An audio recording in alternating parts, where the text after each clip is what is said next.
Au terme d'une traversée souvent meurtrière, elles vont rejoindre les îles Canaries en territoire espagnol.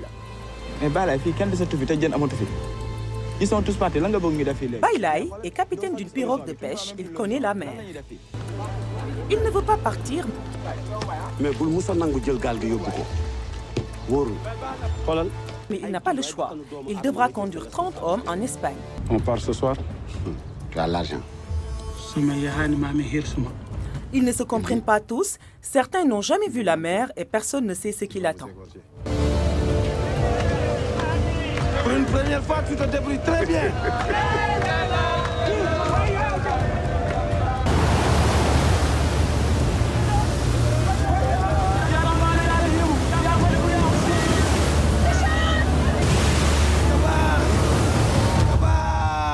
La pirogue, un film de Moussa Touré.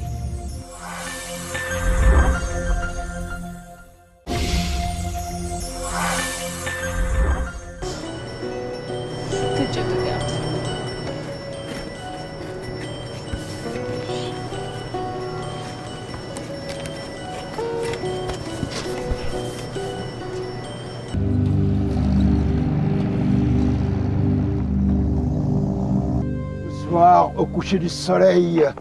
Mbebes. Arpentant les cimes des collines de détritus de Mbebes, la méga décharge de Dakar, Rama Jélissa, le poète, décline ses vers dédiés à la terre, grande victime de la folie des hommes. Soudain, un cri attire son attention. C'est une voix humaine. Dans une caisse, il découvre un nourrisson abandonné. Il l'adopte, l'éduque et lui transmet son amour pour la nature.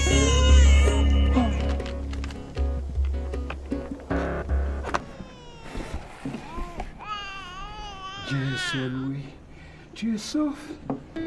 Quel bel objet. Je la garde précieusement. Elle sera utile à son heure. Plus tard, tu changeras le monde.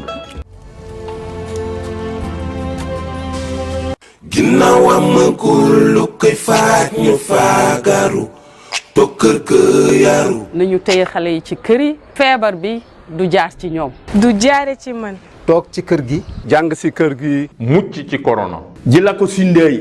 non jikkaane mo Covid-19 l'été noken disilu pass. Ça ne passera pas par moi. J'apprends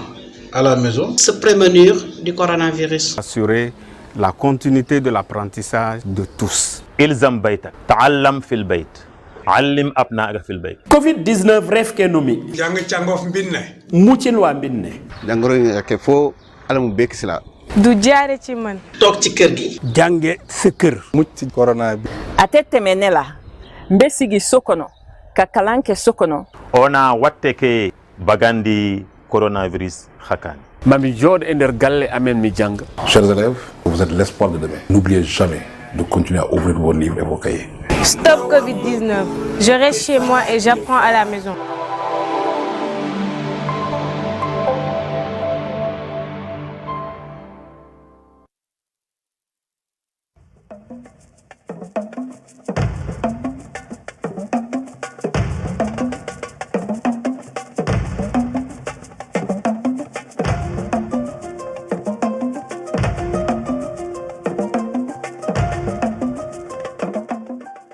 asalaamaaleykum mbokku Sénégal ak fépp foo leen mënta nekk ñu ngi leen di dalal fii ci RTS seen télévision nationale di leen jaajëfal seen ànd ak RTS xam ngeen suñu émission bële passé di saytu li ñu ci doon waxtaan mooy naka la nguur gi di fexe ba dimbali ñi nga xam ne ñooy néew di doole yi pour jàppale leen ci li nga xam ne moo lëmbe réew mi lëmbe adduna bi yëpp mooy maanaam feebaru coronavirus bi nga xam ne nit ñi dañu toog ci kër ya mënuñu am na ñoo xam ne loolu tax na ba ñu am ay jafe-jafe yu bari pour ci wàllu dund loolu lañ ci waxtaanoon fii ñu dalaloon fii ministre Mansour Faye ak ministre Assome Aminata Diatta ministre du commerce tey nag ci loolu la ñuy continuer di wax waaye nag ci beneen anam tey incha allah danañ waxtaan ci wàll liggéey wàll koom-koom naka la feebar bi nga xam ne coronavirus naka lay amee ay jeexital ci wàll koom-koom bi pour ñu waxtaan si nag ñu ngi dalal tey fii ci RTS monsieur Baydi Agne monsieur Baydi Agne asalaamaaleykum. Ablaye maaleykum salaam. Baydi Agne moom mooy njiitu CNP conseil national patronat mooy njiitu këru liggéeykaay yooyu nga xam ne CNP mu ngi ci dajale lu ëpp junni danañ waxtaan ak moom mu wax ñu nan la ñu gisee mbir mi naka la ñuy dundee feebar boobule naka la amee jeexital ci seen këru liggéeyukaay. am na tamit beneen invité boo xam ne ñu ngi koy dalal fii ci plateau bi muy Souleymane Astou Diagne. Souleymane Astou Diagne asalaamaaleykum. maaleykum salaam. Souleymane Astou Diagne moom koo xam ne professeur la day jàngale économie wala maanaam li ci wàllu koom-koom ci université bu Bambey am doctorat en économie moom tamit danañu indil ay leeral ci li nga xam ne mooy naka lay xeetu liggéeyukaay yi nuñ ci amee jafe-jafe ak jeexital bi nga xam ne feebar bi am na ko ci koom-koomu réew mi ñu seet rek naka la ñuy fexee ba mun a sauver koom-koom bi waxuma la sax sauver mais ñu fexe ba nga xam ne dañuy amaat jóg bu bees ba nga xam ne koom-koomu Sénégal egg fi mu egg romb fi mu nekkoon parce que xam nga ne at bu nekk koom-koom bi li ñu naan croissance économique da doon yéeg di yéeg ba tolloon na fu ñu naan 6% demoon na sax ba 7% waaye nag feebar bi fexe na ba muy waaj a wàcc xam ngeen ne depuis le 2 mars maanaam weer wala passé ci la ñu njëkk a gis feebar bi ci Sénégal depuis boobu ak léegi am na ñetti téeméer ak lu ëpp ñetti téeméeri cas yoo xam ne gis nañ ko fii ñu dem ci kër docteur ci cas yooyu yàlla dimbali nañu nag am na loo xam ne soriwul ñaari téeméer yoo xam ne wér nañ ci génn am ñaar ñoo xam ne génn nañ ci àddina am kenn koo xam ne moom jële woon nañ ko fii yóbbu ko bitim réew ba des na ñoo xam ne téeméer ak téeméer lu ëpp téeméer yoo xam ne ñu ngi ci kër docteur léegi monsieur Baydi Agne xam nañ ne comme ni ñu ko waxee ci njëlbeen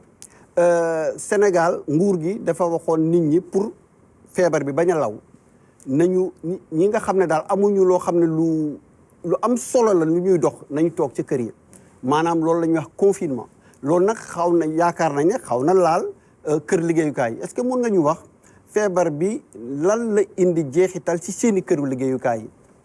waa jërëjëf Ablaye li nga wax ci feebar bi nga xam ne moo ngi dal àddina si yëpp dëgg la nga indi ko ba si fii suñuy Sénégal cité cas yi si cas yooyu nga waxit bu njëkk li dafa am lu ñuy wax cas importé maanaam feebar bi dafa nekk gan ñëw comme gan fii lii am changement tuuti mooy gan gi léegi dafa dëkk te dafa soxor moo tax état bi si boppam mujj a jël décision yooyu ngay wax confinement ndax loolu su lawee ni mu dëkkee fii dañ ko war a xeex parce que foofu la gën a boneti mu ñëw loolu la ñuy wax cas communautaire yi kon boog comme que loolu moo am dëgg la ay décision état jël na ko décision yooyu nag ni mu laalee fii koom-koom bi noonu la laalee koom-koom àddina si yëpp kenn muccul ndax kenn xalaatul woon ni lii mu ngi ñëw dafa bette te li ñuy wax lu la bett mën la donc noonu la virus bi dem ak nit ñi fi ñu toll nii ni mu leen mënee nag noonu la mënee dem xel moom képp xam na nit ku nekk xam na lu mel ni li ñuy wax ay hôtel ak transport su avion demul amatul dem dikk maanaam hôtel yeeg yooyu kenn dematu si ñooñu suñu doon am ñaari téeméer dañuy jékki-jékki am 0 naada ñeneen ñi yeneen entreprise nu ñu mënta mel it soo doon am téeméer mun nañu jàpp ni muy nekk yaa ngi industrie wala yaa ngi commerce maanaam léegi yaa ngi am juróom-ñett fukk juróom-ñeent fukk wala juróom fukk bon loolu mooy su dalee loolu nit ñi dina dal nit ñi dal ñi di si liggéey dal si entreprise bi moo taxit chef d'état si boppam bi muy wax déclaration 3 avril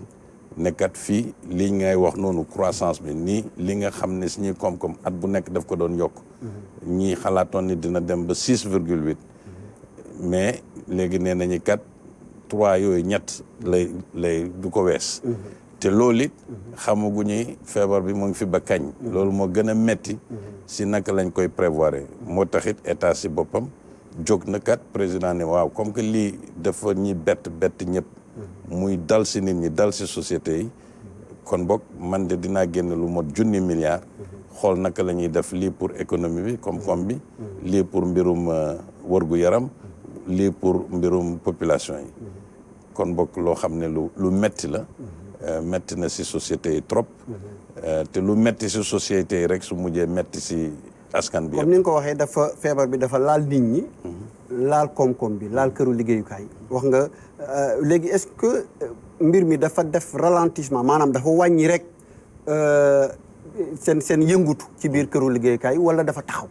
waaw am na ñoo xam ne dañu taxaw comme li ma lii taxaw lii njëkk a taxaw mooy secteur bi ñuy wax secteuru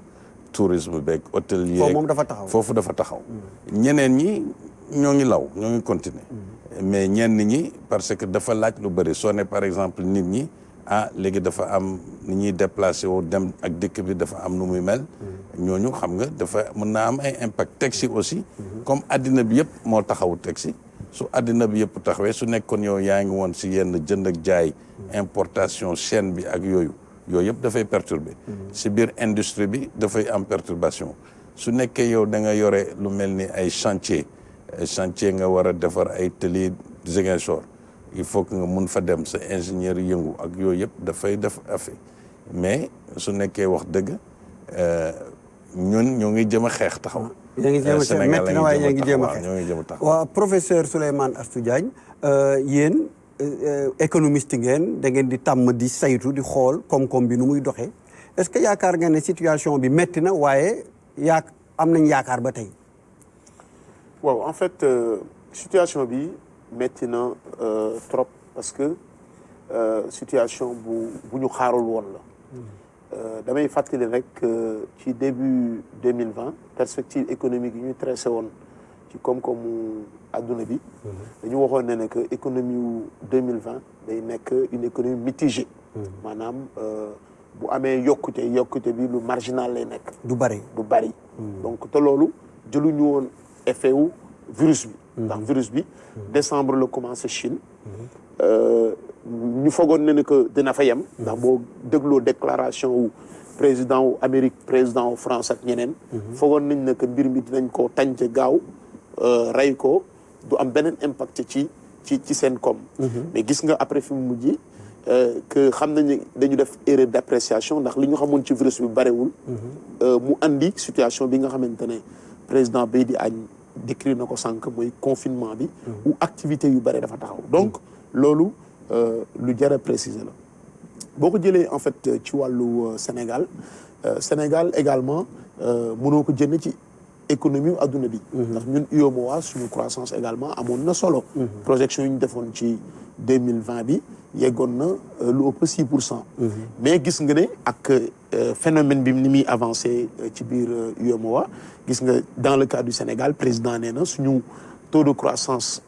bu 2020 dina nekk en dessous des 3%. En dessous des 3%, mën na nekk -1. Moins de 3% la. Parce que virus bi dugg na fi mais xamuñu kañ la fi génne. Actuellement nii xamuñu ci yan anam la mbir mi di taxawee ndax il y a 2 phases. Première phase bi si la ñu nekk mooy pendant la crise. mooy ci actuellement nii. ñu ngi ci crise bi. Maintenant bu ñu demee nag ba génn ci bu fekkee ne que d'ici fin avril. Début mai mbir mi gagné nañu maladie bi là on sera dans l'après ñu xool nag maintenant ci wàllu koom yan mesure la ñu war a jël pour taxaw pour defaraat li nga xamante ne ay yàqu-yàqu yu virus bi andi ci suñu koom comme ça ñu mën a renouer avec la croissance parce que virus bi quand même c'est dommage ci li mu créé ci ay impact yu négatif ndax Sénégal taaruwaayam ci wàllu koom dafa nekkoon lu ñëpp rafetlu la nga xamante ne raaroon nuñ am que ñu construire une croissance sur une longue durée mais mu constante nekkul en dents de scie donc loolu prouesse boobu subitement benn virus moo ñëw wàcc courbe bi alors mu andi impact bu am solo parce que 3% buñ ko amee ci koom ci ay milliards yu bari yu yàqu la ci wàllu koom te loolu ñoom président Beydi Agne ñoom ñii lu ci ëpp si ñoom. jërëjëf Souleymane Astou Diagne danañ ci dellu si comme ni ko président Beydi waxee sànq muy si ñi nga xam ne dañuy defar ay yoo xam ne nit ñi dañ ko soxla maanaam ñi nekk ci production ak ñi nga xam ne ñu ngi ci wàll ay tabax wala di defar ay chantier wala ñi nga xam ne ñu ngi ci service yi amul benn secteur boo xam ne daal mbir mi bàyyi na vraiment lu ñu mus li guléet la kenn mosu koo gis am na sunu benn naataango Mbaye Thiam demal nañu d'ailleurs ci ñetti responsable xeetu këru liggéeyukaay ñoom ñu ngi ñuy wax ne vraiment coono yi mu ngi commencé dajaloo ci ñoom ñu déglu leen. jàngoro ji ñuy wax coronavirus bi mu duggee ci réew mi ba tey indi na ay coppiku yu bari ci doxalin wi ak ci nekkin wi nga xam ni moom la këru liggéeyukaay yi di xëye nguur gi jël na ay matuwaay ngir am yu mu dakkal ba gàllankoor yooyu yëpp dafa wàcc ci xeetu liggéeyukaay yi dem nañ seeti ñetti këru liggéeyukaay bi ci jëkk mooy compagnie sahélienne d'entreprise mi nga xam ni moom liggéeyam dafa jëm ci wàllu tabax ay yoon ak ay teli ak yeneen CSE mi ngi nekk itam ci juróom-ñaari réew ci Afrique waaye jàngoro ji ak xeex biñ koy xeex itam taxul ñoom ñu dakkal seen liggéey. jafe-jafe yi mooy par exemple pour déplacement yi parce que ñun wax naa la par exemple ñu ngi ci Sénégal yëpp donc chantier yi il faut ñu tourner et pour que chantier yi tourner dafa am lu ñuy wax appui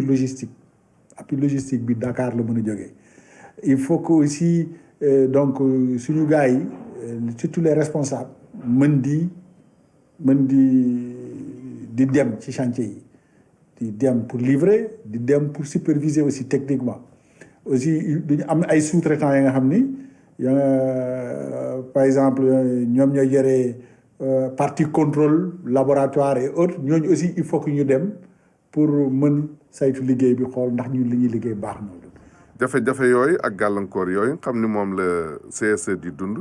geneen këru liggéeyukaay gi ñu dem itam muñ koy wax ayo te muy yëngu ci wàllu télécom yi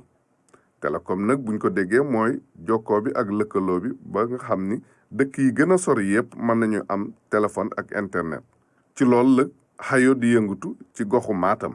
xayo nag liggéeyam bi li ci ëpp day lëkkaloog immigré yi ak waa diaspora bi ngir ñu mën a taxawu seeni njaboot di mën a jokkoo ak ñoom waaye li coronavirus bi jur ci diaspora bi def ko ci réew mi tax na ñoom seen liggéey bari na ay jafe-jafe. suñu liggéey demeetul noonu suñu liggéeykat yi mënatuñu di xëy parce que xam nañu feebar bi nu muy lawee feebar bi nu mu mettee ah donc dañoo suñu liggéey yëpp la ñu changé léegi bureau bi ñi ciy ñëw du ñu bëri comme télécommunication lañu nekk day am kenn kuy ñëw di saytu mais ñeneen ñëpp ñu ngi toog seen kër ñu toog seen kër dañuy wax léeg-léeg télétravail mais xam nañu ni télétravail ci ñun suñu aada Sénégal dafa jafe. ñetteelu këru liggéeykaay bi dem nañ seeti usine bi nga xam ne dafa yëngu ci wàllum defar soow ak araw ak ay dugub ay cagri maanaam lépp loo nga xam ne dañ koy bay ci réew mi ñu koy dundee loolu muy lu am solo loolu sax nguur gi xam na ko ba dafa yombal lépp loo nga xam ni mooy jëm ci li ñuy jëfandikoo mu man di dem ak di dikk waaye teewul couvre-feu bi ak itam li nga xam ni jafe-jafe yi am na ko ci wàllu transport bi loolu gàllankoor na këru liggéeykaay gi bu baax ci ni muy doxee. pour ñu produire il faut nit ñi dem produire parce que usine duñ ko gérer par ordinateur usine ay nit ay jóge seen kër dem ci entreprise bi liggéey foofu pare seen liggéey war a ñibbi seen kër couvre-feu bi dafa modifier suñu horaire de travail yi parce que dañ ko war a respecter ñun ñëpp mais fu mu koy respecter lu muy jur mooy nit ñi dañ teel trop jóge seen kër pour mun a agsi parce que oto yi day jafe lu ci gën a métti nga am entreprise boo xam ne dafa nekk partagé entre ci biir Sénégal diggante Dakar ak Thiès diggante Dakar ak Kaolack nga xam ne waa ji ci boppam day dem altine samedi mu ñib si këram kooku nga ne ko foofu ngay toog pendant 3 semaines pendant 4 semaines pendant 5 semaines te mu nekk njaboot mu am njaboot muy jigéen muy góor kooku problème la boo xam ne dañu yaakaar ci syndicat patronal dañ ko war a porter pour ñu ubbil ñu guichet entreprise boo xam ne foofu la ñu teg suñu pro kayit yi et non booy dugal sa kayit ministère de l'intérieur da ngay dugal fu nga xam ne personne physique fa lay dugal muy commerçant muy keneen parce que am na problème te problème moo tax mu ñëw foofu mais problème personne physique ak problème entreprise du benn. waaw ñoo ko déggandoo donc jafe-jafe yi bari na lool tar na lool ci biir entreprise yi waaye laata ñu ñëw sax ci saafara yi ñu fàttali rek loo xam ne gouvernement bi jot na ko jël ci ay mesures ci maanaam ay dogal yoo xam ne pour accompagner këru liggéeyukaay yi président ne woon na dañuy dajale lu toll ci 1000 milliards maanaam 1,000 milliards ci suñuy koppar yoo xam ne dañ koy jagleel entreprise yi pour gunge leen pour ñu mun a suqaliku pour ñu mun a dékku maanaam feebar bi ak crise bi nga xam ne dal na seen kaw 1000 milliards yooyu daanaka dafa mel ne dajale nañ ko parce que nee na partenaires techniques ak financiers yi maanaam ñi nga xam ne ñoo nekk bitim réew di tàmm di accompagner Sénégal ñu mel ne ay Banque mondiale FMI ñoom danañ joxe téeméer ak juróom-ñett fukk ak juróom-benn milliards yoo xam ne dañ ko teg ci taabal ji am na Sénégalais yi si seen bopp dajale nañu 15 milliards mu nekk loo xam ne ñëpp rafetlu nañ ko loo xam ne dañ ko nit ñi ñoo ko jël pour dimbalee ko seen i réew am na loo xam ne nag li si des ñetti téeméeri milliards ak juróom-ñeent fukk ak juróom-ñeent yoo xam ne état bi ci boppam moom moo koy teg dugal ko ci kees gi pour jàppale leen ñu bëggoon xam président Baye Diagne nan ngeen jàngatee mbir moomule ndimbal boobu nga xam ne état décidé na ko pour accompagner gunge këru liggéeyukaay yi. waaw balaa ñuy yegg si loolu Ablaye déglu nañu léegi ay reportage ku nekk wax na si ay jafe-jafe defe naa lii ñu wax yëpp mooy ñëpp xam nañu problème bi ñu am mais naka la ñuy doxalee aussi pour que koom-koom bi di mën a law ndax koom-koom bi yëpp su taxawee aussi musiba dafay am santé bi dëgg-dëgg su feebar bi virus bi yokkee musiba bu rëy rëy la aussi mais il faut aussi ma wax taxawaay entreprise yi ñoom ñëpp parce que gis nañu soni jafe-jafe rëy na mais teewul tudd nga ko léegi entreprise yi si li ëpp ñoom ñoo taxaw nekkat wone ñoom aussi dañuy def solidarité def nañ fi ñun suñuy réunion diversité secteur privé bi yëpp njëkk nañ fi lancé loolu la nécessité comme ça ñin ñi jàpp si aussi mooy dem ba fond boobu ngay wax chaque jour ñoom Ablaye Daouda jot ñu ne chaque entreprise yi ñëw na kii ñëw na ba mu weesu 15-20 milliards te loolu yëpp appui pas-pasu entreprise sénégalaise yi ñoo taxaw ne kat lii li ñu dal li metti na si ñin gaa mais am na si ñeneen ñu mu gën a metti it donc ñu taxawee si loolu léegi suñuy génnee si loolu c'est aspect solidarité bi nga xam ne entreprise yi wane nañ ko te loolu dañ ko war a rafetlu bon suñuy génnee si loolu lii président annoncé 1,000 milliards yi commencé nga woon lim naka la 1,000 milliards bi di demee ak lu ñu koy defee ñoo ngi koy rafetlu it ñoo ngi koy rafetlu xam ni aussi mesure boo xam ne virus bi dafa ñëw bett ñëpp dal si ñëpp te xamuñu virus bi moo ngi fi ba kañ donc mesure boobu aussi rëy na trop sax mais il faut ñoom économiste ñoom professeur Diagne war nañu ñoom commencé toog xalaat lii am na ni tey situation bi nii la situation fii ak juróom-benn weer lu muy joxe situation at lu muy joxe ainsi de suite loolu war nañ ci ànd ñun ñëpp ñu xalaat ko 1000 milliards yooyu maanaam lu si ëpp waaw lu ci ëpp entreprise yi foofu sax mun naa 802 milliards maanaam juróom-ñetti téeméer ak ñaari milliards yooyu entreprise yi rek kër liggéeykaay lañ ko jagleel. waaw si loolu am na ñetti 300 milliards donc ñetti téeméeri milliards ak ñaar loolu maanaam état bi am na ay entreprises yi nga xam ne dañu doon liggéey ak ñoom léegi ñu war leen fay yooyu ministère Ablaye Daouda mi nga xam ne moo yore koom-koom bi ne moo yore koppar bi moom koppar la yore nee na kat man koppar googu démb rek moo nga ma koy waxaat ak Cheikh Diop ne ma mun naa annoncé si entreprise yëpp 300 milliards yooyu dina ko fay maanaam li nga xam ne état bi dafa amoon bor ci entreprise yi waaw te mu yéexoon ko fay léegi dana leen ko tàmbali fay dañ ko fay si lu gën a gaaw te commencé nañu bon leneen li mën nañu dugg si détail yu 1000 milliards yi am na si loo xam ne santé lay dem am na si loo xam ne si appui si ménage yi lay dem am na si loo xam ne aussi si banques yi lay dem parce que aussi sociétés yi nga xam ne dañu nekk si jafe-jafe ku gën a xam société ku nekk mooy sa banquier sa banquier xam na sa situation xam na li nga amoon avant virus léegi su la dalee nii am na moom xam na sa situation tey jii rek association banque bi ñoom Bokar si daje nañu ak Amadou Hott mi nga xam ne moo yore koom-koom bi ak Ablaye Daouda mi nga xam ne moo yore koppar bi ak association banque bi daje nañu tey defe naa décision yi ñu fa jël tey loolu ñun mën nañ ko dégg te ñoo ngi koy rafetlu maanaam état dina def si ñoom si banques yi directement lu mot à peu près 50 milliards ñoom banques yi am nañu engagement pour 50 yooyu daal ñu def ba nga xam ne dinañu dem si ñoom ba ay 200 milliards pour que ak ay solution yu bëri yi nga xam ne yenn entreprise yi nga xam ne dañu nekk si jafe-jafe banquiers yi defe naa dañuy annoncé loolu engagement bi ñu jël si lu gën a gaaw nga xam ne dossier bu yegg si en une semaine ñu traité ko traité ak ndimbal bu ànd ak foofu xaalis boobu nga xam ne dina leen dimbali si son fayu salaire yi dina leen dimbali si fayu yenn charge yoo xam ne dafa fixe te loolu tey ji rek la ñu doon réunion ñoom defe naa 19 heures la ñu pare yooyu yëpp suñ ko annoncé defe naa dina nekk ndimbal loo xam ne si entreprise yi mu nekk xam nga tuuti ndàmpaay boo xam ne dina tax dina oyofal tuuti et puis bon ñëpp nag xam ne ni situation bi dafa metti te situation bi ñetti weer yooyu ak kenn xamagul ñaata fu muy yem bon mais yaakaar nañu même suñu génne si liit conséquence am dina continuer mais am na ay mesures yu bëri yi nga xam ne ñun commencé nañu discuter ak administration bi maanaam muy waa impôt suñuy secteur privé bi yëpp daje nañu woon liggéey si déclaration président bi li mu wax sur li ñuy wax fiscalité maanaam mbirum impôt yi ak mesures yi yónnee nañ ko waa impôt loolu it ñu ngi siy waxtaan pour nu mu gën a gaawee ak yenn mesures yenn impôt am na yu mu commencé génne maanaam bon metti na mais ñoo ngi waxtaan et ñoo ngi wut ay solution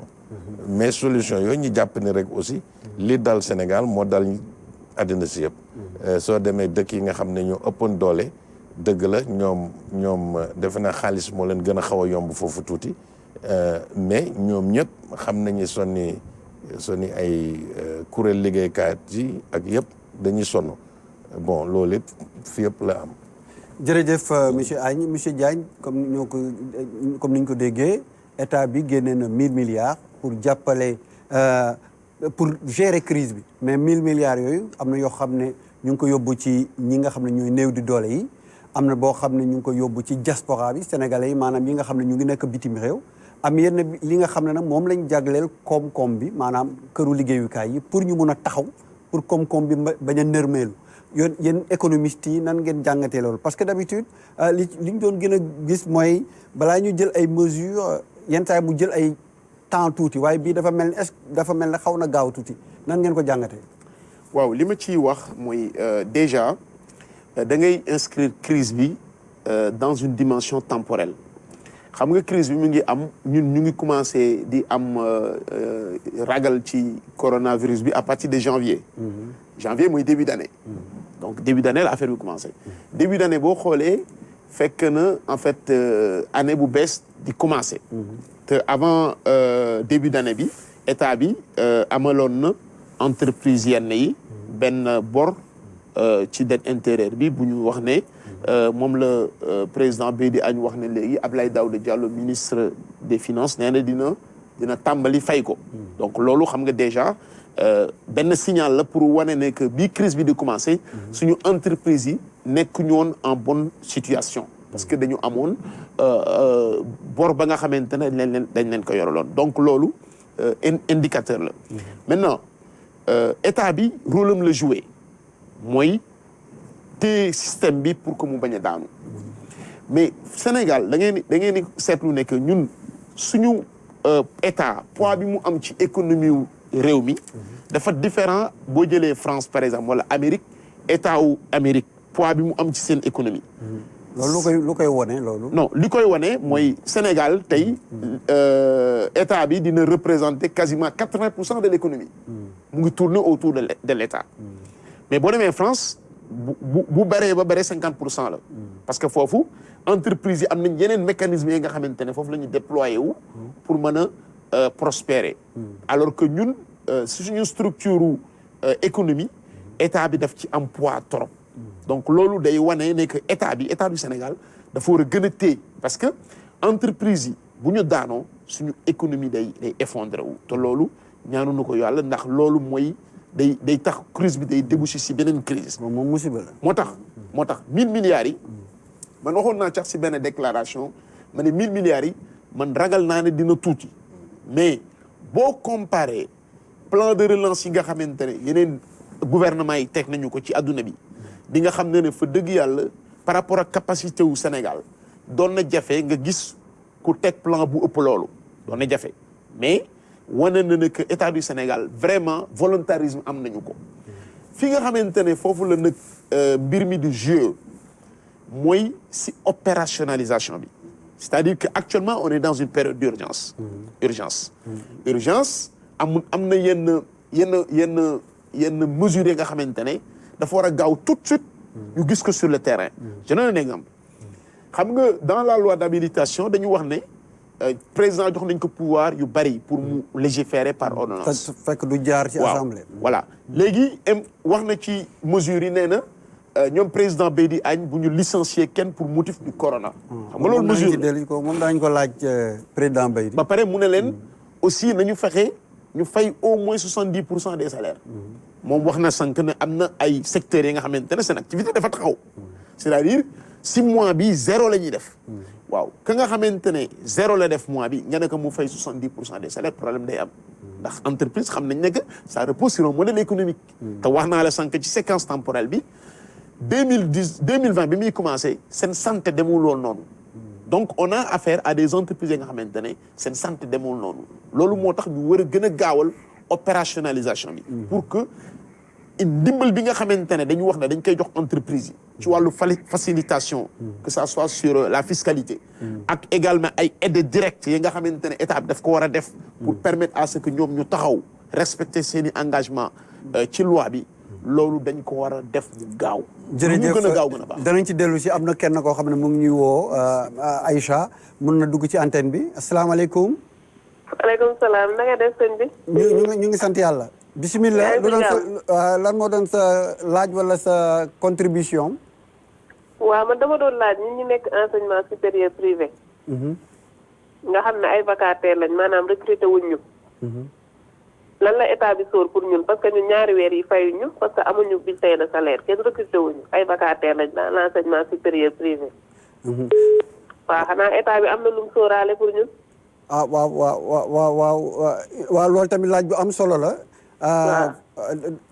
jërëjëf soxna Aïssa laaj bu am solo la xam naa danañ comme amuñu fi nag représentant état waaye xam nañ ne comme ni ko état bi di jàppale yeneen këru liggéeykaay xëj na xam kooku moom xam naa ne laaj la boo xam ne il faut que ñu laaj ko autorité lan la ñu xalaat ci école privée yi même du supérieur rek école yu bari fi mu nekk nii xale yi ñu ngi toog ci kër ya fayaguñu parents yi fayaguñu donc fi mu nekk nii kii mu ngi doon wax 0 ñooñ tamit dafa mel ne ci 0 lañ nekk. si li ñuy wax sànq li ñuy doon wax si tourisme ak yooyu. enseignement bi aussi li si bëri si cas boobu la ñu nekk. bon cas boobu lii professeur doon wax léegi lu am solo la. parce que effectivement décision yi jël nañ ko.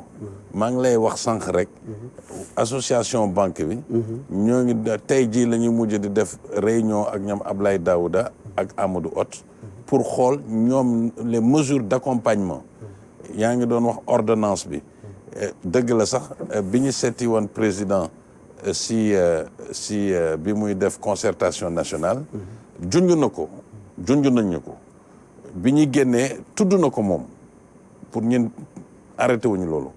mais xam naa ni ñoom Giro ak ñoom Mademba Sok ak ñoom Cheikh Diop bi ñu jaaree seet président xam naa ni comme ça ñoom it ñu noircir affaire bi pour les travailleurs ordonnance boobu génn loolu laa wax ñoom Giro ak ñoom Mademba ak ñoom Cheikh Diop ma ne leen yéen a ngi li ngeen di doxalee du noonu surtout que ñin ak yéen amuñu benn problème dañuy am toujours dialogue bu baax mais ordonnance boobu moo ngi fa dëgg la sax am na ñoo xam ne comme professeur li muy wax ñoo xam ne ay hôtel la ñi ne kat parce que entreprise yi vraiment ñoom am nañu sentiment national ak comprendre nañu jafe-jafe bi ñenn ñi nga xam ne son activité sax dafa taxaw l'autre jour MSN moo ngi may wax man hôtel laa yore su ma def fa taxaw mais dinaa fay 100% même. waaw comme am na ñeneen nag ñu nekk si biir hôtellerie mënuñu ko. loolu yëpp. defe naa li am solo mooy weer bi deewagul. weer bi balaa muy dee des na fukki fan ak ñaar. defe naa réunion bi ñoom Ablaye Daouda am ak association banque bi tey am na ay mesures yu ñu fa jël te ñun loolu la ñu wax soo ne sax def nañu loi boo xam ne pendant période bi ñetti weer bi il faut ñu protéger travailleurs yi. ñu ne soit. mais il faut nga fekk nga mun ko. wala état ñëw ne man kat dinaa leen jàppale nii. te defe naa li ñu wax tey effectivement opérationnalité bi ngay wax professeur parfois décalage boobu mooy am mais comme li ñuy wax autorités yi am nañu encore fukki fan ak ñaar yooyu mën nañ si permettre ñu terminer affaire bi ak banques yi pour permettre à ce que l'État qui s'est engagé pour dire que kat yi certains des salaires pour certaines des structures ak seen ay charges fixes dinañ ko jël en charge sur un dispositif qu'on a mis en relation. président wax nga sànq tudd nga fi sànq syndicalistes yi nga xam ne demoon nañu pour lu mu tudd ci pour xeex pour intérêt ñi leen mandaté maanaam mooy travailleurs yi. mais xam nga travailleur intérêt travailleur. mënul réeroog intérêt entreprise. waaw dama bëgg wax ne rek xam nga sànq wax nañ ne entreprise yi suñu defee zéro du sotti il faut que état ñoo jàppale leen. donc état mu ngi génnee. loo xam ne lu takk pour jàppale leen. donc travailleurs yi itam buñ toogee kër ya amuñu salaire sax consommation dootul dox kenn dootul jënd. même économie bi dafay suuf. est-ce que kon yéen d'accord ngeen ci li nga xam ne. état bi teg na ko comme conditionnalité mooy maanaam ngeen fay 70% yi ñi nga xam ne ñooy liggéey ci xam nga dañu nekk ci situation boo xam ne situation bu jafe la. situation bu jafe ak situation bu difficile. maanaam dañu am maa ngi doon wax sànq gan goo xam ne dafa dëkk te dafa soxor. te li mu yàq dafa bëri. loolu su amee ci dëkk il faut que ñun ñëpp ñu dal bien sûr benn entreprise mën nañoo ne man lii arrangé wu ma ak lële. mais lii ma waxoon su nekkee président jóg na nee na lii parce que président moo ngi si peut-être moo ngi si rôle am ne damay défendre yenn travailleurs yi. pour climat social apaisé. mais comme lii ma wax suma mbokk yi nekk si entreprise bi comme que noonu le président moo ko bind moo ko wax suñu nekkee ñun mënuñu ko il faut ñu dem si moom mu jox ñi solution. pour régler loolu. te defe naa gouvernement bi xaw na ci tàmbali kam. waaw mais loolu laay wax te réunion bi am tey. loolu laa doon wax nit ñi jarul tëb ne bon lii am na warul woon am ainsi de suite lii am solo mooy tout le temps ñi ànd xool nag ban solution la ñu jël ba nga xam ne lii nga xam ne décidé nañ ko te ñi foogoon ne dafay metti ñu jëm ko yombal si biir nit ñi te loolu la ñu am tey. ak discussion yi ñu am ak ministre des finances ak ministre de l'économie pour que ñoom ñi engagé wu. ak dispositif bu ñuy teg ci banque yi te xam ne it comme li ma wax fin du mois fii ak fukki fan ak ñaar la bon moo ci des maanaam lu ñu mënta def il faut mu gaaw parce que soo ko delloon ci état dafay compliqué mais entreprise yi ñiy gën a xam entreprise bu nekk am nga sa banque xam na entreprise yi mu yore yow xam na yow li nga doon fay sa masse salariale à tel mois à fin mars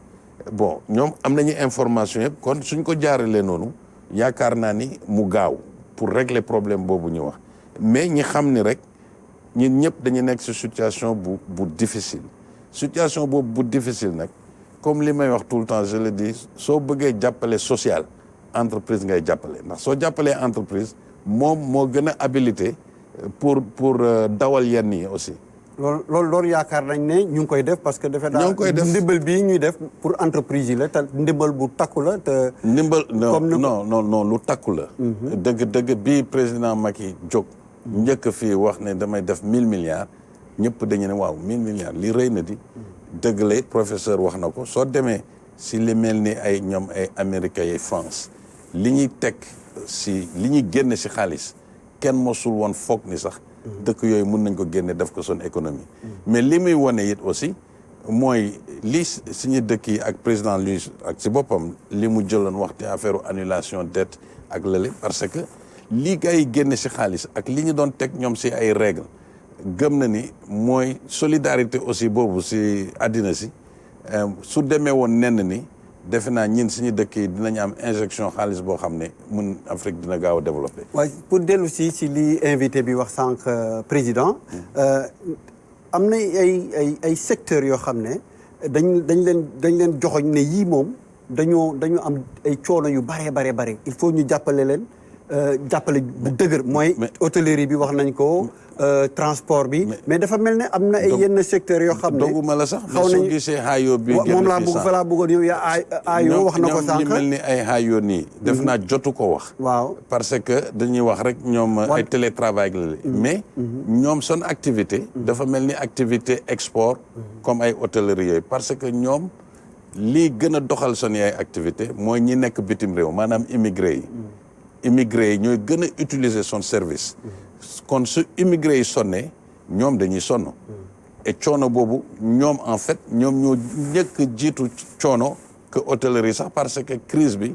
mu commencé ay France ak ay Espagne ak ay Amérique ay kooku depuis décembre janvier mooy maanaam ñoom son coono lu yàgg la mais en même temps soo jëlee ñoom son secteur nouvelle technologie boobu maa ngi wax soni ay coono ñoom mais en même temps soni mobilisation parce que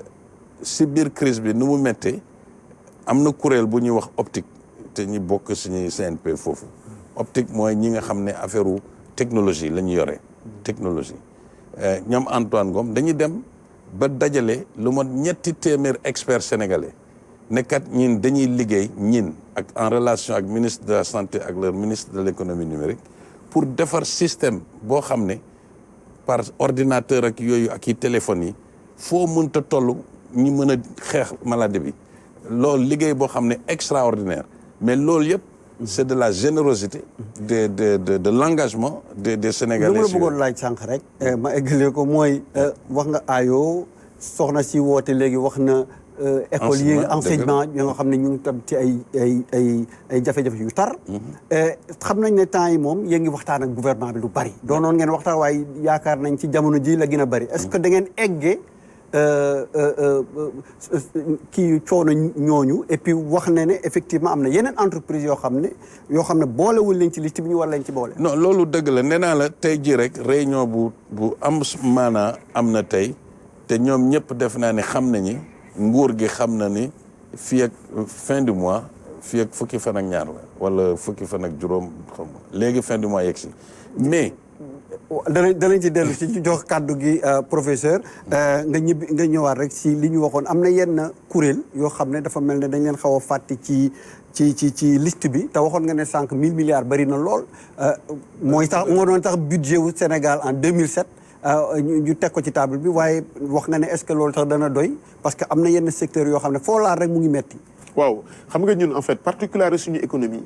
dafa bëri partie ba nga xam dafa informel ñi informel mooy ñi nga xamante ne amuloo seen adresse xamuloo fu ñu defee seen activité donc soxna si woote sànq au moins sax ñoom nekk nañ dans un système formel ndax école bu nekk xam nga combien de vacataires nga am xam nga ñaata nga daan fay ci say vacataires par mois wala par année loolu mën nañ ko xayma mais boo jëlee suñu mbokk yi nga xamante ne ñu ngi ci yëngatu ci informel bi xamante ne ñoom ñooy essentiel u économie bi ci réew mi ñooñu noonu pour laal leen tey day metti loolu moo tax aide sociale yi nga xamante ne président initié na ko ci wàllu par exemple lii bi électricité bi ñu jël ko en charge ci pour première tranche sociale bi pour un bimestre loolu am na solo ndax ñu ci bëri si ñoom dañuy fay courant te buñ ko jëlee en charge loolu dafa mën ne xaalis bu ñu leen jox la ak ci également ci ndox mi gis nga également président ne jox na leen distribution wu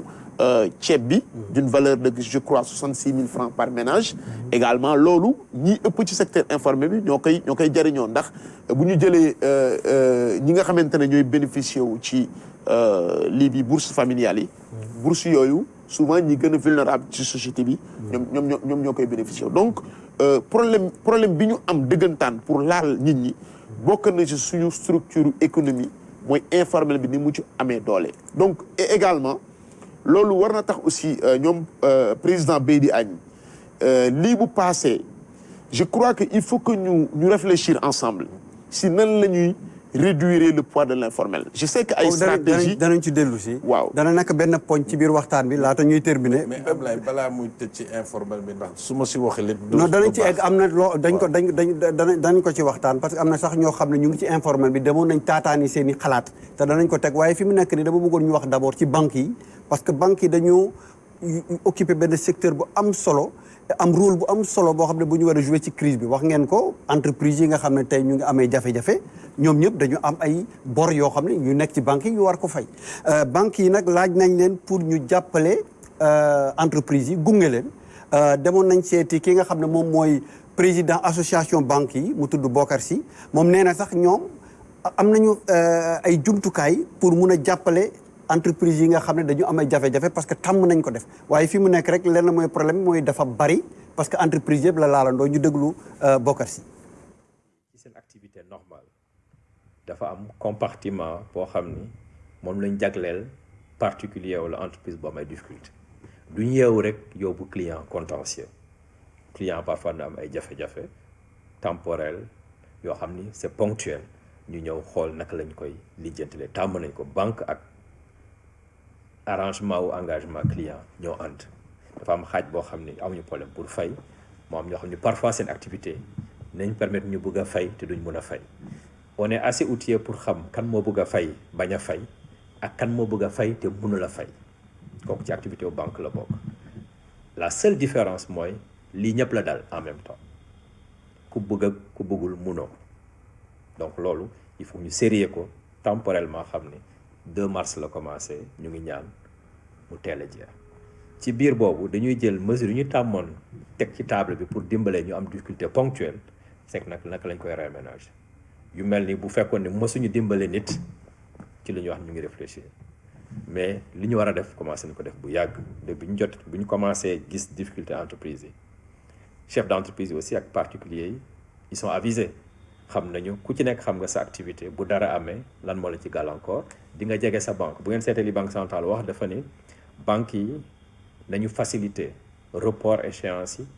ak suspension échéance yi pour 3 mois à la demande du client parce que contrat la man mun ma yeewu rek ni monsieur Barry yorel na ma xaalis am na codive xaar ma suspendre ko non il faut que mu ñëw ni ma ñaan naa nga suspendral ma lii parce que am na ñu dencoon dara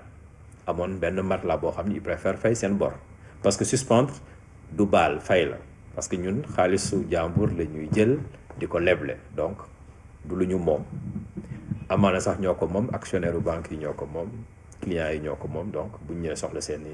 koppar foog ñu jox leen ko période bi aussi ku dencoon dara di nga ñëw jëlaat ko pour defar sa famille pour def yenn dépenses yi pour accélérer ay revenus parce que ñu ngi dem ci ramadan bi également donc c'est normé foog yow nga bind ni li nga doon fay par mois da nga bëggoon ñu suspendre la ko 1 mois 2 mois ou 3 parce que ku nekk sa activité loolu bu amee ñu déggoo ci kàddu signer modifier contrat bi mettre ko en application li ko yombal mooy banque centrale prévoir na dispositif boo xam ni accompagnement bi ci am pour 3 mois renouvelable une fois bi dina am dinañu permettre ñun au regard de charte yi lal suñu liggéey ñu am benn confort boo xam ni autorisé nañ ñu def loo xam ni situation bi moo ko laaj état bi aussi teg na li mu war a jël sur des mesures d'ordre fiscal d'ordre économique dem nañu ba sax dégg ngeen ñu wax programme mu 200 milliards yi ñuy xool ak banque nag la koy mobiliser pour entreprises yi nekk en difficulté parce que c'est pas seulement des entreprises en difficulté c'est des entreprises à l'arrêt il y a des secteurs yoo xam ni arrêt la carrément donc li ñuy privilégier mooy dépenses yi nga xam ni mënul ñàkk mooy salaire yi mooy yenn charge incompressible état bi ni seen fiscalité dem leen koy dindil pendant 3 mois donc mu des yeneen charge yi parce que Ablaye boo lebaloon boo luye woon kenn sa kër benn entreprise nga am lor rek comme revenu mu ni du fay loas yow doo mun a toppatoo sa njaboot donc il faut que am charge yoo xam ni mënul ñàkk même bu yëpp daanuwul tamit ñu jëm ci joxe loo xam ni ku ñu nekk di nga am foo jàpp en attendant yëf yi di gën a leer daal mais tàmm nañu secourir ay entreprises xëy na ampleur bi la ñuy jëm affronter mais kooku ak imagination bi ak surtout volonté bi boo ñu amee imagination am volonté rek li ci des un banquier c'est un médecin s'il sait écouter mun na indi benn remède boo xam ni mun nañ ci génn en attendant daal. ñoo ko déggandoo bu gàtt rek si rôle banque yi est-ce que nee na même boo bëggee ñu dimbali la il faut que yow nga ñëw ci banque bi est-ce que def ngeen communication maanaam ngeen waxtaan ak seen i membres wala jox leen information. dafa mel ni Ablaye yow déggoo li ma wax. nee naa la tey ji rek ñoom Bokar Sy mi ak ñoom Amadou Hott ak Ablaye Daouda génn nañu réunion tey mesures yu bëri jël nañ ko tey foog naa ni suba dinañ ko rendre public te si biir mesures yooyu mooy tous les appuis yu ma la wax dañuy def aux PME aux entreprises en difficulté ainsi de suite loolu moom dafa wax ne waaw mais nit ki il faut nga jóg.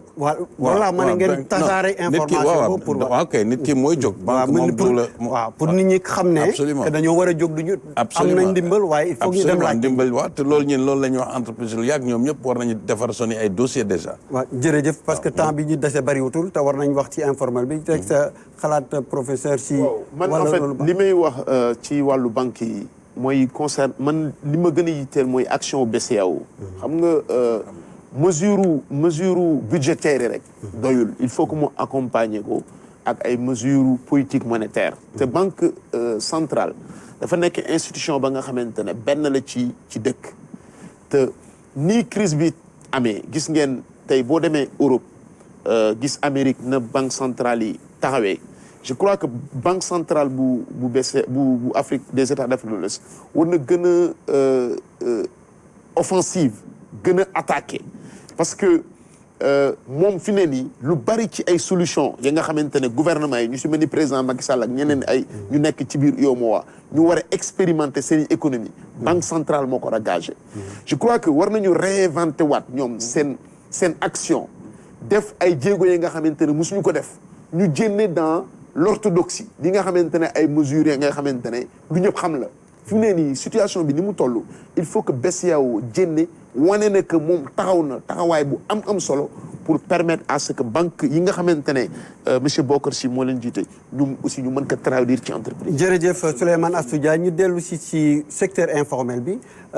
xam nga secteur la boo xam ne lu toll si 7 millions nit ñoo ci nekk d'ailleurs sax am na ñu jot a woote fii léegi ay tailleurs ay prestataires de services di laajte ndax ñoom itam. bokk nañ ci mesures yi ndax dugal nañ leen ci demoon ñoom tamit vraiment mbir bi daf leen impacté bu baax demoon nañ seeti Ousmane Sy Ndiaye ki nga xam ne mooy directeur exécutif bu UNACOIS jàpp ñu déglu ko. situation corona bi ñuy dund ci réew mi adduna yëpp di ko dund metti na lool ci suñu secteur metti na lool ci commerçant yi ci industriel yi ak ñi nga xam ne yëpp ñu ngi doon dund ci suñu ay activité moo xam dañuy def transport wala moo xam ne ay pousse-pousse la ñu yor wala moo xam dañuy jënd matière première ci ñun di liggéeyaat lu mel ni artisan yi ñooñu ñëpp yëg nañ ko bu baax a baax parce que boo koy xool li ñuy wax chaîne d'approvisionnement maanaam jumtukaayu wutu bagage fi nga xam ne fa lañ daan wute marchandise foofa am bari na gàllankoor yi mooy wàññeeku na bu baax a baax parce que réew yi dañu tëj seeni frontières am bagage léegi de plus en plus dafay jafe su fekkee ne nag jafe na njëg nga ko daan amee dafay gën a cher ñaareel ba chaîne distribution bi nga xam ne nag moom la ñuy jokkale moom la commerçant bi fexe ba consommateur bi mën a jot marchandise boobu kooku it xaw naa sooxe parce que réew mi yëpp ñu ngi naan nit ñi toog leen seen kër et à juste raison nit ñi dañu war a toog parce que jamono ji li mu laaj mooy sàmmonteeg santé wu réew mi ak santé wu population yi donc nit ñaa ngi toog su ko defee commerçant bi jaayatul taxawaay bi nga xam ne moom la autorité yi wane ci situation bi taxawaay bu dal xel la ci xam ne koo xam ne da nga bokk cim réew am yaakaar ci ñi nga xam ne ñoo jiite réew ma ni ñu taxawee baax na ni ñu jàngatee baax na ba tax na décision yi nga xam ne moom la ñu njëkk a jël pour dimbali entreprise yi dimbali këru liggéeyukaay yi fexe ba emploi yi du yàqu disposition yu baax a baax la waaye dafay laaj ñu complété ko dafay laaj ñu am luñ ci yokk parce que ñi ëpp ci réew mi duñ ci mën a gis seen bopp ñi ko autorités yi yéene woon xam nañ ne am nañu yéene ji waaye ni ñu tëralee disposition yi dafay jafe ci secteur bi nga xam ne moom la ñuy wax secteur informel pour ñu mën cee gis seen bopp parce que ñoom du ñu fonctionner comme ni nga xam ne moom le secteur privé formel di fonctionner liggéeyuñ ci ay kayit yoruñu ay contrat ba tax na dañuy jafee xayma loolu dañu jàpp ne beneen xeetu jàngat la laaj ba tax na appel bi nga xam ne moom lay defal gouvernement bi ci turu UNACOIS ak président UNACOIS yëpp Idi Thiam appel boobu mooy ñu fexe ba dimbali commerçant yi surtout ñi nga xam ne ñooy yëngu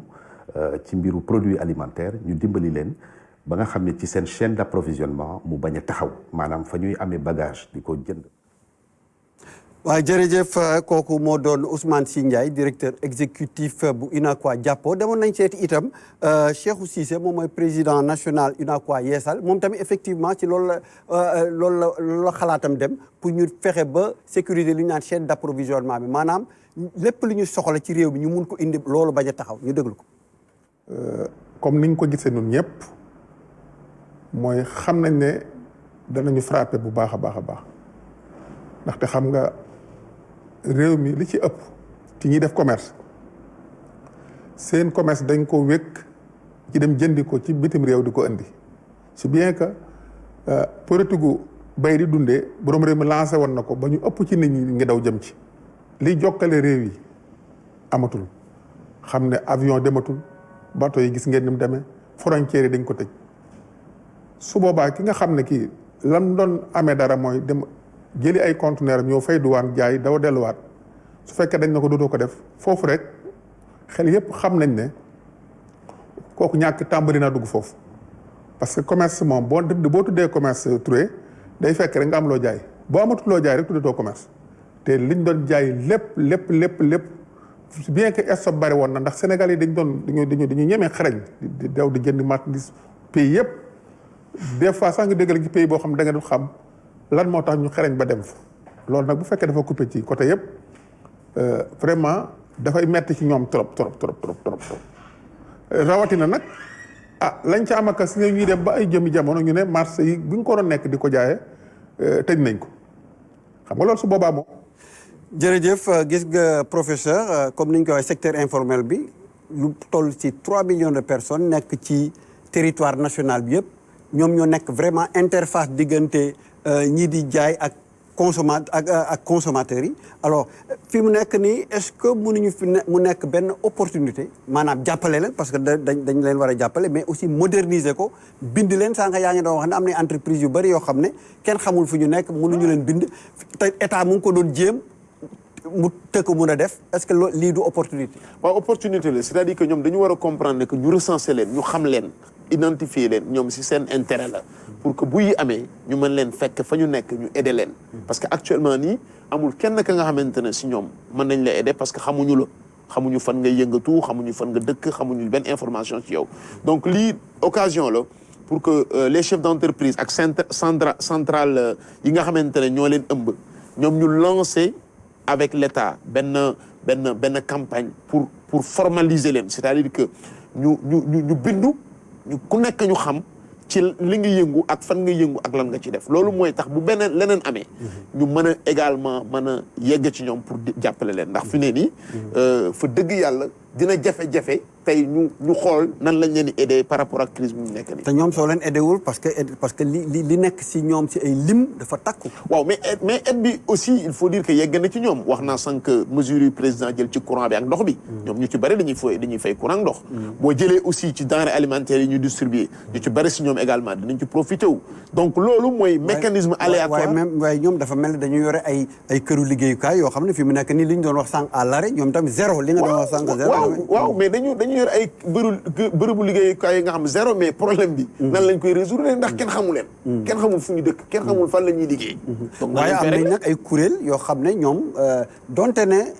état yorewul ay information si ñoom waaye am na ay kuréel ñu mel ne UNACOIS ak yeneen kuréel yi ni mel yoo xam ne ñu ngi ci tënku n'est-ce pas président non defe naa am na solo trop xam naa ni temps bi bëriwul mais am na solo trop pour que secteur informel bi aussi balaa may ñëw fii Cheikh Cissé ak Idi Thiam ñëpp wax na ak ñoom dégg naa li ñu wax aussi maanaam li ma doon wax fii sànq sax ci secteur bancaire bi ak association banque ak réunion yi ñu def ak ñoom Ablaye Daoud ak Amadou Hott foog naa ni loolu il faut que comme tu dis nga nekk entreprise référencée plus ou moins mais il faut que ñu xool peut-être man gisaguma ban mais il faut ñu jëm a teg dispositif boo xam ne exclusivement te lu mu gën a gaawee nga xam ne dafay adresser secteur informel boobu ak ñi ndaw ñooñu am na ay mesures yu ñu jël mesures sociales mais il faut ñu teg si jéem a identifier par un mécanisme rapide certains des trucs pour pouvoir aussi venir et soutenir enfin ce secteur informel loolu am na mais lii yëpp li muy wane aussi soo déggee li Cheikh doon wax léegi soo nekkee si commerce di jënd bitim réew di jaay bon su bitim réew tëjee mënatoo jënd loolu li muy wax aussi crise bi am na solo trop ñoom professeurs yi ak ñin ak ñëpp ñu toog xool ak pouvoir bi toog seet ñin kat lan la ñuy def suñu génnee ci crise bi naka la ñuy préparer léegi suñu économie pour suba naka la ñuy renforcer notre production nationale naka la ñuy fexe ba nga xam ne ñin duñuy dépendre lu bëri wala ñu wàññi suñu dépendance sur l'extérieur bon loolu c'est des questions yoo xam ne en même temps que ñoo ngi régler problème bi tey war na am yeneen kuréel yoo xam ne war nañ ko teg ñuy xalaat li ñu war a def suba est-ce que professeur fi mu nekk nii réflexion boobu warul woon tàmbali déjà fi ñu toll réflexion boobu tàmbali na tàmbali kuréel yi tàmbali di réfléchir ci après Covid bi am na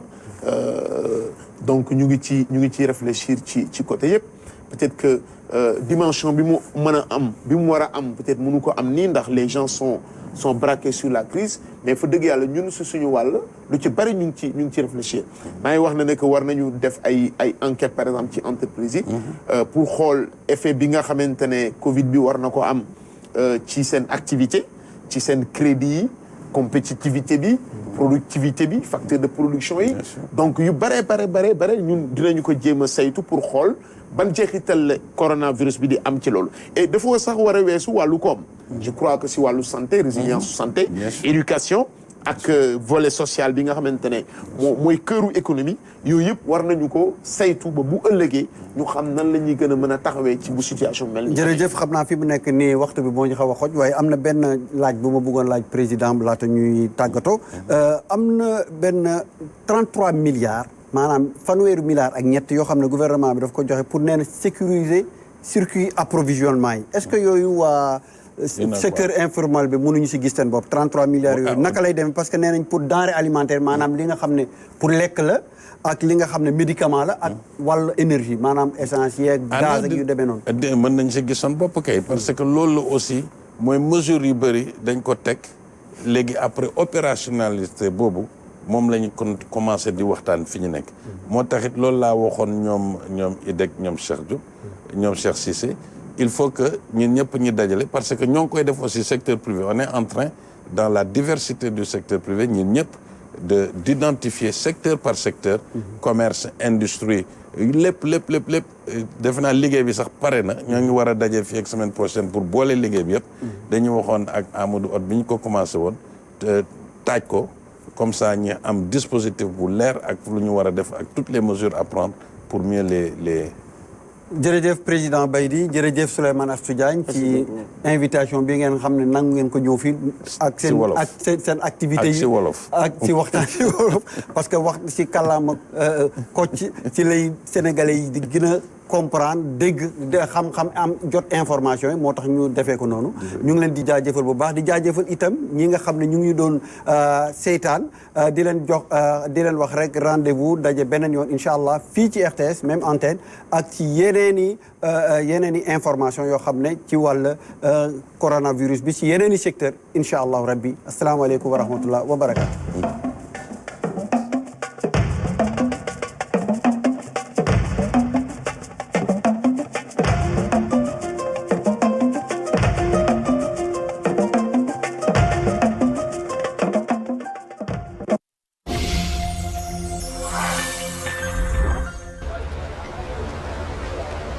ku ci topp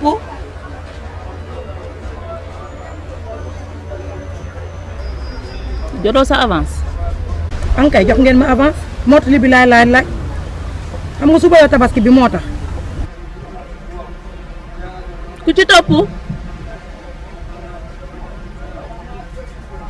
yaa ngi taxaw ba léegi loolu mënul ne après tabaski li lay complété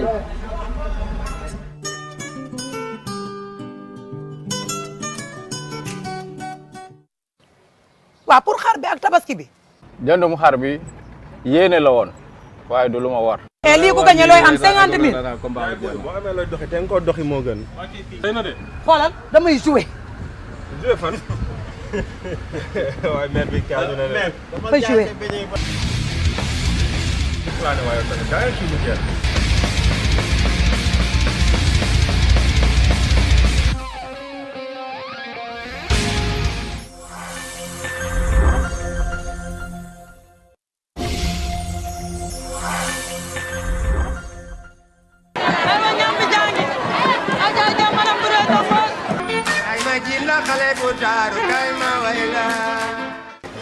Ah, ça va et toi? Tu vas bien? Ça va?